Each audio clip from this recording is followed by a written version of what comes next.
Hello everyone. कल की class में हमने प्रोटोजोआ कंप्लीट कर लिया था, यानी कि हमारे सारे क्लासिफिकेशन ऑफ माइक्रो जो है वो कंप्लीट हो चुकी है। नाउ अब आते हैं isolation of microorganism. Then इसके बाद स्टेनिंग प्रोसेस होगा। स्टेनिंग जो है वो बहुत इंपॉर्टेंट है। यहाँ से आप मान लीजिए कि इम्पॉर्टेंट की गाड़ी शुरू। Now, isolation of microorganism. Whenever a patient suffering from any disease comes to a doctor for treatment, the most important point for a doctor is to diagnose the disease, which is based on the detailed case history, careful physical examination, and through laboratory investigation. ये जो paragraph है वो सिर्फ और सिर्फ introduction है, यानी कि अब समझते हैं। Whenever a patient suffering from any disease, अगर कोई पेशेंट किसी बीमारी से ग्रस्त है तो वो डॉक्टर के पास जाता है ट्रीटमेंट के लिए ताकि वो ठीक हो जाए। The most important point for a doctor, अब वो मरीज़ जो है उसका काम तो ख़त्म हो गया कि वो डॉक्टर के पास चला गया, उसका वहीं तक काम है। अब आई बात डॉक्टर जी की। डॉक्टर का वो दिमाग लगाना पड़ेगा कि क्या करें, हम क्या मेडिसिन दें, कौन सी बीमारी है उसके बाद ही मेडिसिन देंगे हम, या उसके बाद ही हम कोई डोजेस फॉर्म देंगे। सो ये है the most important point for a doctor is to diagnose the disease. Diagnose यानी पता लगाना डिजीज़ का, which is based on the detailed case history. पहले उसकी केस हिस्ट्री जानेंगे, यानी कि उसके टेस्ट होंगे सबसे पहले। यहाँ अगर शुगर लेवल कितना है, कोलेस्ट्रॉल लेवल कितना है, बीपी कितना है, ये सारे जितने भी कॉमन टेस्ट होते हैं उनके बेसिस पर वो पढ़ेंगे। केयरफुल फिज़िकल एग्जामिनेशन, फिज़िकली वो जो मैन है, जो पर्सन है, वो ठीक है या नहीं। And through laboratory investigation, laboratory के अंदर जो परफॉर्म किए जाने वाले टेस्ट होते हैं उनके थ्रू। Laboratory investigation are carried out in all kind of disease, हर टाइप के डिजीज़ में होता है।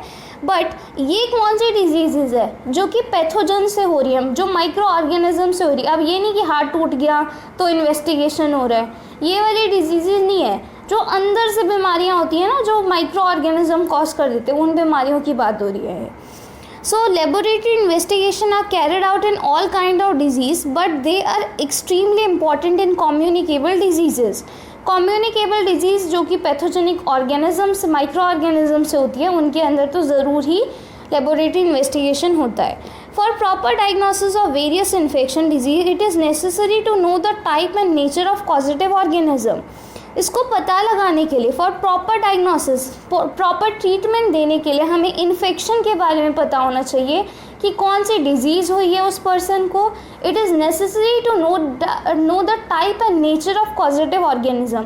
कौन सा माइक्रो ऑर्गेनिज्म बॉडी के अंदर घुस गया है जो इन्फेक्शन फैला रहा है, वो सब हमें पता होना चाहिए। नेचर का यानी का मतलब कि ये वायरस है, बैक्टीरिया है, बैक्टीरिया के अंदर ग्राम पॉजिटिव है या ग्राम नेगेटिव है, ये सब चीज़ें। Then and only then proper treatment with selective antibacterial agent and other drug.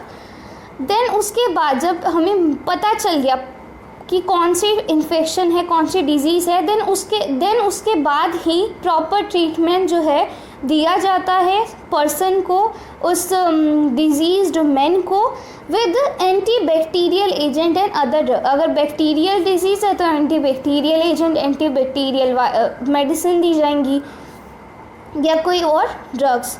Root of administration भी बताया जाएगा कि ये हमें इंजेक्शन के थ्रू मिलेगा या हमें ओरली लेना है, कितने टाइम के लिए लेना है, कितना टाइम लेना है, तीन बार लेना है या 2 बार लेना है, ये सब जो कि डोज के अंदर आती है।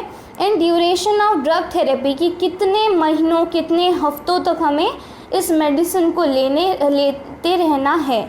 Can be given for early cure. For laboratory test, specimen of possible infected material are collected.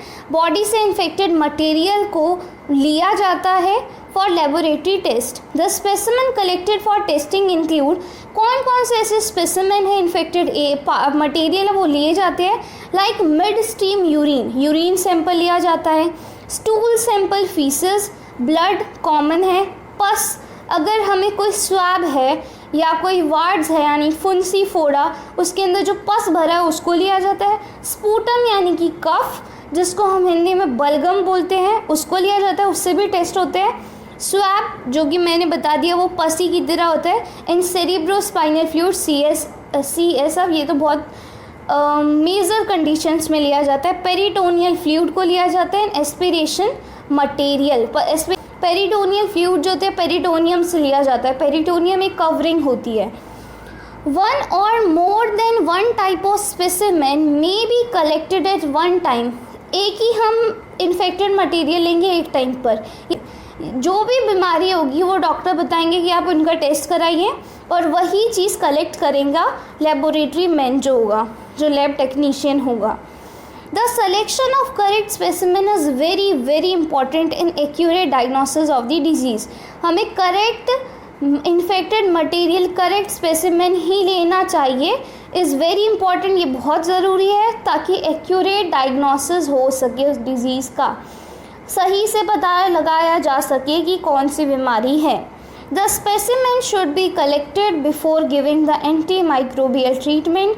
सबसे पहले स्पेसिमेन हमें लेते हैं, हम सैंपल लेते हैं सबसे पहले before giving the anti microbial treatment. Treatment देने से पहले, ड्रग देने से पहले, डोज बताने से पहले हम उसका स्पेसिमेन लेते हैं, सैंपल लेते हैं उस पेशेंट का।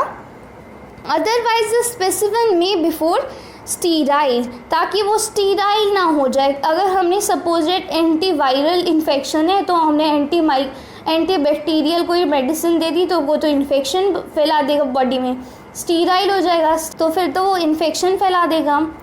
स्टेरिलिटी मेंटेन करने के लिए, स्टेरिलिटी का मतलब है प्योर, एक कोई भी माइक्रो ऑर्गेनिज्म उसमें प्रेजेंट नहीं है, वैसा ही सैंपल हमें लेना चाहिए। हमें उस सैंपल को अच्छे से प्रिजर्व करके, अच्छे से स्टोर करके भी रखना चाहिए ताकि और जो एटमॉस्फेयर में इन्फेक्शन है, जो हॉस्पिटल्स में इतने सारे माइक्रो ऑर्गेनिज्म रहते हैं, वो ना आ जाए उस सैंपल पे, नहीं तो टेस्ट जो है वो कुछ और बता देगा। The material collected for specimen should be from the site most likely to be infected by the suspected microorganism. The material collected for specimen, जो material हमें मिलेगा, जो infected material है, sample should be from the site most likely to be infected, उसी part से लेना चाहिए जहाँ पर ज़्यादा इन्फेक्शन प्रेजेंट है, जहाँ पर ज़्यादा इन्फेक्शन प्रेजेंट है by the suspected micro organism का पता लगाने के लिए। जो सबसे ज़्यादा इन्फेक्टेड एरिया है ना पूरी बॉडी में, उस पेशेंट से पूछेंगे कि कहाँ पर आपको सबसे ज़्यादा इन्फेक्शन हो रखा है, या पेट में है, या हाथों में है, या फुट पर है, या अंडर आर्म्स में, कहाँ पर ऐसी चीज़ है जो आपको सबसे ज़्यादा इन्फेक्टेड लग रही है, तो वहीं से वो सैंपल कलेक्ट करेंगे। अब ब्लड का है तो ब्लड तो नवी से लेंगे ऐसा नहीं हो सकता, ज़रूरी नहीं है। For example in urinary track infection, जैसे कि यूरिनरी ट्रैक इन्फेक्शन हो गया, मिड स्ट्रीम यूरिन सैंपल, इन फीवर ब्लड सैंपल, ये एग्जांपल बता रखे। अब कहाँ क्या क्या हमें सैंपल लेने चाहिए। अब यूरिनरी ट्रैक इन्फेक्शन है तो हम यूरिन सैंपल लेंगे, अगर फीवर है तो हम ब्लड सैंपल लेंगे, अगर डायरिया है तो स्टूल सैंपल लेंगे, रेस्पिरेटरी ट्रैक इन्फेक्शन है तो स्पूटम सैंपल लेंगे। पस सैंपल फ्रॉम सुप्रावेटिव लेसन, सुप्रावेटिव लेसन मतलब जो स्किन के ऊपर लेसन्स हो रखे हैं। स्वैब फ्रॉम इन्फेक्टेड एरिया जैसे कि nose, throat, ear, conjunctiva, cerebrospinal fluid. Swab मतलब एक लिक्विड जैसा, अगर नोज़ में कोई इन्फेक्शन लग रहा है तो नोज़ से लेंगे, थ्रोट में गले में है तो गले से, ईयर में है तो ईयर से, कंजक्टिवा में, कंजक्टिवा मतलब आई के अंदर है तो वहाँ से लेंगे, सेरिब्रोस्पाइनल फ्लूइड से। In meningitis a specimen of fresh discharge from the urethra in gonorrhoea and other sexually transmitted disease. Meningitis के अंदर हम सेरिब्रोस्पाइनल फ्लूइड लेते हैं। A specimen of fresh discharge from the urethra in gonorrhea and other sexually transmitted disease। अब बता रखा है अगर कोई सेक्सुअली ट्रांसमिटेड डिजीज़ है जैसे कि गोनोरिया, उसके अंदर क्या लेते हैं हम, यूरेथ्रा से सैंपल लेते हैं। Fresh discharge from the urethra से जो फ्रेश डिस्चार्ज देगा उसे हम कलेक्ट करेंगे। Aspiration from different affected organs etcetera. Aspiration collected in sufficient quantity, अच्छी क्वांटिटी में लेना चाहिए, अब ज़्यादा भी नहीं लेना चाहिए और कम भी नहीं होना चाहिए। सफिशिएंट क्वांटिटी इन स्टीरिलाइज्ड कंटेनर, स्टीरिलाइज्ड मतलब माइक्रो ऑर्गेनिज्म फ्री कंटेनर में हम कलेक्ट करते हैं उस सैंपल को, which should be closed with a screw cap और विद स्टीराइल कॉटन। उस सैंपल को स्टीराइल कॉटन से ढक दीजिए या क्लोज कर दीजिए, उसका जो कैप है उसे क्लोज कर दीजिए। The container should be labelled properly, उस पर उसका नाम, लेबल, नंबर ये सब लिखा होना चाहिए एंड करेक्टली, और ठीक लिखना चाहिए। तो ऐसा ना हो कि पेशेंट की अदला बदली हो जाए। अदला बदली होने से क्या होगा, फिर उसको दूसरी मेडिसिन चली जाएगी जो उसको रिक्वायर है नहीं, और दूसरे पेशेंट को दूसरी वाली चली जाएगी। It should be send to the laboratory as early as possible, और जल्दी से जल्दी लेबोरेटरी के अंदर दे देना चाहिए सैंपल, ताकि स्टेरिलिटी मेंटेन रहे।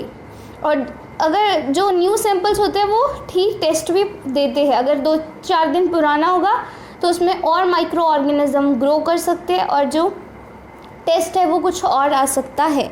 Now isolation of pure culture, ये जो है हम नेक्स्ट क्लास में पढ़ेंगे और यहाँ से इम्पॉर्टेंट शुरू होने वाला है।